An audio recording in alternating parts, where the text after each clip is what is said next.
one of the most difficult jobs in Nigeria or in the world today is speaking for or trying to defend the APC federal government. You know, life is a people, a time. Yeah, but you haven't answered. You haven't defined the time. You haven't gotten to the answer of my question, which was that what Mr. President has done from the very day he took over power, in his capacity as president, has been a continuation of what he has done in his personal life, from the point he understands what it is to be a Nigerian, and he understands what the Nigerian dream is and how he can add value to it. What that has been is exactly the answer to the question you're asking. There is no country on earth that has all its problems solved. Yeah, but you haven't answered the question itself. Need for further existence. Mr. Ali, the question itself is yes. You're probably just not listening. I am listening. You're probably just not listening well. I'm answering. Don't be confrontational. I'm not being confrontational. If you ask me a question, then let me answer. Don't try to tell me how to answer it. Don't do that. Go ahead. Don't do that. So go ahead.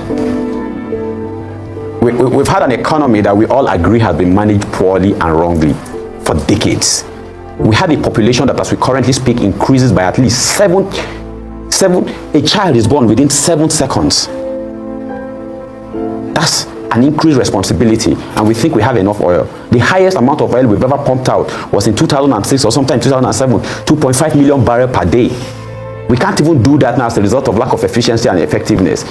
This isn't done by, I mean, we can give out, we can be very charitable, but the number keep increases. How much can you really give out if what is coming in is constant and what you are giving to is continue to increase? We need to find ways to ensure that we are able to use the resources we have, the fixed resources, to meet our insatiable need and insatiable wants, which means we are going to have to apply knowledge, which is where we are stuck on as a people. We are very educated, but in the application of knowledge, we are lacking behind. But there has to be structural changes to the management of the affairs of this country for that to be effective. We have tertiary institutions, we have leaders opening universities left, right, center to compensate themselves or compensate them what is coming out of it. We have doctors in different fields. We don't, in energy, in data, we don't have light. We have professors in education. We all agree our education is not in where it should be. We have, I mean, we need to look back at ourselves and say, okay, the last guy didn't get it right. The one before him didn't get it right. I mean, when people say they are activists, and I ask myself, you know, you have problem with the military, you have problem with the people of 1999 to 2003, you have problem, I mean, you have a problem with everybody. You might have problem with yourself if you get in. Okay, thank you very much. You haven't quite answered the question. The question is, it is not what the country is going to do for you, it's what you will do for the country. Okay, because you are the country. Thank you, when someone says Nigeria killed somebody, Nigeria didn't kill anybody. Ineffectiveness of Nigerians killed somebody. Mr. Ali, inefficiency of Nigerians killed not Nigeria. Thank you very much. So you remember that the APC campaigned for 16 years of PDP misrule. In fact, this president was part of a protest called Occupy Nigeria when the then President Jonathan was trying to remove fuel subsidy, which he eventually have removed today, and yet the devil is in the detail in terms of implementation of sanitizing the oil sector and NNPC. So, and then by 2027, President Tinubu's administration would be 12 years, or the APC would be 12 years put together. Imagine living in a government of renewed hope and experiencing the kind of unfortunate hopelessness that Nigeria is experiencing. So it is difficult for you to explain what the federal government, the APC-led government, is doing, but I can give you some. A government that knows that more than 100 million persons were living in multi-dimensional poverty by the end of Buhari's administration came into power, and the first priorities were deciding to renovate a vice presidential home for 20-something billion, purchase of new private presidential jets, a presidential yacht, renovating the villa, money for purchase of SUVs for the office of the first lady, which is not even a legally recognized, constitutionally recognized office. So when you see the frivolities and wastages in government, and then that same government in turn begins to ask the people to make sacrifices, so it is we who will think of what to do for our country, while the leaders continue to live in luxury and affluence using taxpayer money. Look at the National Assembly. Immediately they came, they shared monies for themselves and purchased bulletproof SUVs, one for more than 100.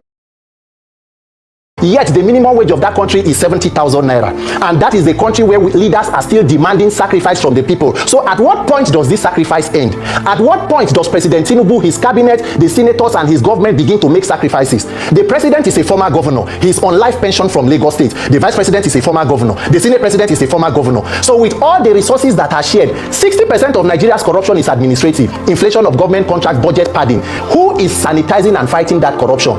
But you cannot say anything because the government does not even feel beholden to the people. And that is why no matter how much Nigerians continue to cry, it falls on deaf ear. Why? Because they know that the electoral system can still be manipulated to rig people back into power using also the Nigerian judiciary. So if I have the ears of any Nigerian politician right now, I will want them to know that power is transient. You cannot be in power forever. If you don't leave power, power will leave you. Nigerians are not demanding for too much. We only need a country to live. As a Nigerian youth demanding for a better country, I'm not a criminal. There are non-criminals that are not being attended to. But once you voice out against the government, they come after you. So Nigerians must decide whether we want to live as slaves in this country or we want to live as freeborns. And that is why I'm telling you that this 30-day challenge must not end with just the 30-day rant. There must be maximum civil pressure on the authorities. Number one, we must reform our electoral process. That is the backbone of corrupt politicians. They know that they can meander their way into the public office without consequences and accountability. So if I'm talking to Nigerian politicians, I'm telling them, your time is up. You either do the right thing for this country, or a generation of young Nigerian leaders will wake up and will succeed where you people have failed woefully and continue to fail us. Because Nigerians are hungry, Nigerians are dying, the tension is palpable and the frustration, and the leaders are completely detached from the reality. It is unfortunate, but we as Nigerians must find the wisdom and the courage to fix these institutions, or else we continue to remain victims of these institutions. Look, without mincing words, let us be very honest. Nigeria is in dire straits. Nigerians are in a battle for survival. And if nothing else tells you the clear picture of what Nigerians are going through, few days ago, the presidential spokesperson, aide, Mr. Bayo Ononuga, put out a statement that the president is on his way to France for a 2-week working visit. And while in France, what the president is trying to do is to get an appraisal of his government and to retreat and reflect on his own reforms. Meaning, after spending money in 2024-2025 budget to renovate the presidential villa, the vice president's home, the president's house in Dodan Barracks in Lagos, and the vice president's home in Dodan Barracks, buying private jets, and in a country of 774 local governments, the commander-in-chief does not have a proper location in Nigeria to reflect, but the president jets out to reflect about his policies from a foreign country. The president wants to reflect about his policies and has yet to make a statement on the 30-day rant challenge of Nigerian youths calling for help, where the cost of living is killing the living. Tomorrow it is Uromi killing. Next tomorrow it is Benue, it is Ondo, it is Plateau. What exactly is going on in Nigeria is an outright lack of accountability. And that is why for this 30 days ranting challenge, it will not just end with ranting, it must be backed up with action. Nigerian youths need a system, an electoral system that can guarantee free, fair, credible, and peaceful elections, so that you can be able to elect proper leaders. And that is what my own call to the president is. Thank God his aide said he is a Democrat. The hallmark of every democracy are free and fair elections. The president has to commit to that process in 2027, where people will not be beaten out of polling units like it happened in Lagos in 2023, so that Nigerian youths can begin to live and not just exist or struggle to survive. What exactly is there as an incentive to be a Nigerian today? The institutions are almost stacked against you. Law enforcement is almost against you. The judicial system is not where you can go. The market is not what you can even afford. There is just sheer hopelessness across board, and that is what you are seeing us do in these 30 days. And if anybody as a leader is listening, then they should be taking practical steps to resolving these issues, most importantly guaranteeing a free, fair, and peaceful process in 2027, and that is what we must ensure. You see, there is no way you come to defend the APC without being stupid. You must be stupid. Like, in fact, look at it. You listen to this man now. At the end of the day, he did not answer the question that put forward to him. He did not. He was just talking off point, talking out of point. They were still asking a turn to argument, and that is their whole character for you. And this young boy, you are too small to be stupid on the studio.